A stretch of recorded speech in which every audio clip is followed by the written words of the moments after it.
Eines Morgens schlugen Kofi Mensah und Abiola Kamau in einem Resort am Flussufer in der Nähe des Masai Mara Reservats in Kenia gemeinsam ihr Lager auf. Das goldene Sonnenlicht scheint durch das dichte Blätterdach der Bäume, spiegelt sich im rauschenden Bach und erzeugt ein majestätisches und wunderschönes Naturbild. Sie hatten gerade den Herd angezündet, um das Mittagessen vorzubereiten, als sie plötzlich inmitten des rauschenden Wassers ein leises Geräusch hörten. Das Geräusch hallte in Abständen wieder und klang wie das Schreien eines Kätzchens, nur länger und mit einem herzzerreißend verzweifelten Ton. Kofi und Abiola sahen sich an, ihre Augen waren voller Neugier und Sorge, dann verließen sie schnell das Zelt, um zu suchen. Sie folgten dem Uferpfad und stiegen vorsichtig über die dornigen Büsche, die nahe am Wasserrand wuchsen. Der Schrei wurde immer lauter und vermischte sich mit dem Geräusch des Wassers, das gegen große Felsen in der Mitte des Baches plätscherte. Als sie eine Lichtung am Ufer erreichten, blieben beide plötzlich stehen, als sich ihnen ein ungewöhnlicher Anblick bot. Auf einem rutschigen Felsen mitten im Bach zitterte und schrie ein nasses Löwenjunge schwach. Ihre runden Augen huschten ständig umher, als suchte sie verzweifelt und vergeblich nach der Gestalt ihrer Mutter. Kofi und Abiola suchten sofort die Gegend ab und suchten nach Anzeichen der Löwin in der Nähe. Es wurden keine Spuren von Menschen gefunden, aber ihr wachsamer Instinkt sagte ihnen, dass sie sich noch immer in einer potenziell gefährlichen Umgebung befanden. Beide traten ein paar Schritte zurück, tauschten schnelle Blicke und kurzes Flüstern aus, um zu besprechen, wie sie mit der Situation umgehen sollten. Kofi schnappte sich sein Handy und rief schnell die Rangerstation des Masai Mara Reservats an, um den Notfall zu melden. Am anderen Ende der Leitung nahm Samuel Mbeki die Informationen entgegen und bestätigte ihren aktuellen Standort, mehr als 2 Stunden vom Bahnhof entfernt. Joseph Ndlovu, Samuels Kollege, warnte, dass die Löwenmutter in der Nähe sein könnte und es gefährlich sei, sich dem Jungen zu nähern. Währenddessen schwankte das Löwenjunge noch immer auf dem Felsen, während starke Wellen ununterbrochen gegen seine Füße schlugen. Sein Fell klebte an seiner Haut, jeder Wassertropfen fiel in den endlosen Strom. Kofi sah Abiola mit besorgten Augen an, denn er wusste, dass die Sorge jeden Moment weggespült werden könnte, wenn er noch 2 Stunden wartete. Sie kamen überein, sofort zu handeln, um es zu retten, bevor es zu spät war und alle Hoffnung verloren war. Kofi zog schnell seinen Mantel aus, gab ihn Abiola zum Halten und stieg zum gefährlichen Rand des Wassers hinunter.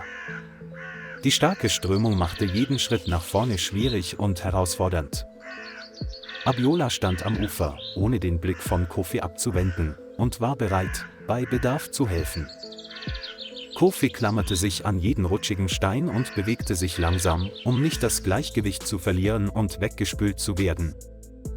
Das Löwenjunge wich zunächst etwas zurück und ließ aus Angst vor dem fremden Mann die Ohren hängen. Kofi sprach mit sanfter Stimme und versuchte, das Kind zu beruhigen und die Sorge in seinen Augen zu vertreiben. Als hätte es seine guten Absichten verstanden, blieb das Löwenjunge stehen und seine Augen verloren ihre anfängliche Panik. Kofi kam näher, legte seine Hand auf seinen Rücken und spürte jedes Zittern und jeden schnellen Atemzug. Er umarmte es fest, hielt es mit einer Hand fest, mit der anderen hielt er sich am Felsen fest, um sich umzudrehen. Die Wellen schwappten noch immer gegen sein Gesicht, doch Kofi ließ sich nicht entmutigen und blickte unverwandt auf das Ufer. Abiola duckte sich und streckte die Hand aus, um Kofi aufzufangen, als er sich dem Wasserrand näherte. Mit nur wenigen letzten Schritten gelang es den beiden gemeinsam, den kleinen Löwen in absolute Sicherheit zu heben. Es wurde sanft hingelegt, wobei ständig Wasser aus seinem empfindlichen, durchnässten Fell tropfte. Kofi nahm schnell ein großes Handtuch und trocknete jeden Teil des kleinen Körpers. Abiola beobachtete die Umgebung aufmerksam und war auf der Hut vor dem plötzlichen Auftauchen der Löwin. Kofi rannte ins Zelt und holte einen ungeöffneten Milchkarton aus seiner Essenstasche. Er öffnete den Deckel, goss Milch in eine kleine Schüssel und stellte sie vor den Löwen. Es schnupperte leicht und begann dann, Schluck für Schluck zu trinken. Das Schluckgeräusch hallte leise in der Stille wieder. Kofi saß daneben, streichelte sanft seinen Rücken und spürte, wie sich seine Atmung allmählich stabilisierte und sein Herzschlag langsamer wurde. Abiola blieb in der Nähe des Baches und ließ seinen Blick über die Büsche und Spalten schweifen. 2 Stunden später hallte das Geräusch eines Automotors vom Pfad, der zum Bachufer führte, wieder. Samuel Mbeki und Joseph Ndlovu erschienen mit einem speziellen Transportkäfig für die Umsiedlung von Wildtieren. Sie begrüßten Kofi und Abiola und hörten sich die ganze Geschichte von der Entdeckung des Löwenjungen an. Samuel erklärte, dass das Gebiet nur etwa 2 Kilometer Waldweg vom Naturschutzzaun entfernt sei.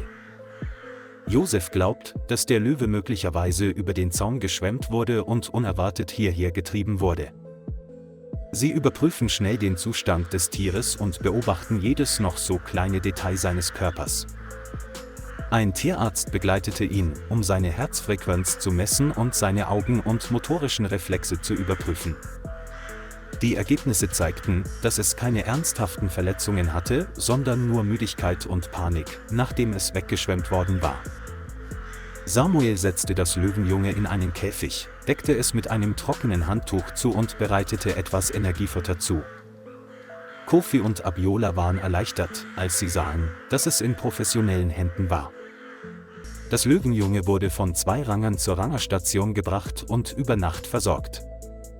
Am nächsten Morgen erhielten Samuel und Joseph eine besondere Mission: Sie sollten das Löwenjunge zu seiner Mutter zurückbringen. Sie fuhren am Bach entlang und ahnten aus Erfahrung, wo die Familie lebte. Das Auto hielt in der Nähe des Naturschutzzauns, aus dessen Innerem ein Wasserstrahl hervorquoll. Aus einiger Entfernung entdeckte Samuel eine Löwin, die gemächlich am Bach entlang ging und nach etwas suchte. Daneben lag ein weiteres Löwenjunges, das dem Löwenjungen, den sie trugen, sehr ähnlich war. Die Löwin stieß ein tiefes Brüllen aus, dessen Klang durch die nahe Lichtung hallte. Im Käfig reagierte der Löwe sofort heftig, brüllte ununterbrochen und versuchte, vorwärts zu kommen.